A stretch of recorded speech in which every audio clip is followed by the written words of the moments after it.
I'm Kayla Gaskins in Washington. As the new Israeli ambassador to the United States settles into Washington, he sat down for an exclusive interview with us. The video of Shiri Bibas clinging to her two young sons as Hamas kidnapped them on October 7th, 2023, becoming one of the most powerful images of the conflict. Baby Kafir was just 9 months old. On Thursday, Hamas returned what they said were their bodies, along with that of 83-year-old Oded Lifshitz, marking the first of the hostages to return to Israel in caskets. I think it's indicative of the enemy we're dealing with. These people are monsters. We sat down Thursday with Israeli ambassador to the U.S., Michael Leiter. These babies were taken alive. They're being returned in caskets. It's going to become clear in the next few days just how brutal these murders were.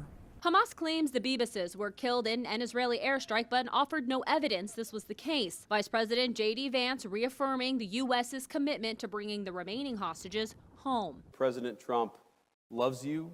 He hasn't forgotten your loved ones, and he's going to fight every single day to bring them home. This comes as the fragile ceasefire deal teeters on precarious ground. Negotiations for the second and more difficult phase of the deal should have begun in early February. Families of hostages still in Gaza speaking at CPAC in D.C. Thursday. There is one priority right now. Let's not sign more death certificates. Ambassador Leiter affirming the U.S. and Israel remain on the same page. We're feeling that any daylight that had been created between us and the last administration is being erased. We're moving into a mode of learning to tango together right now.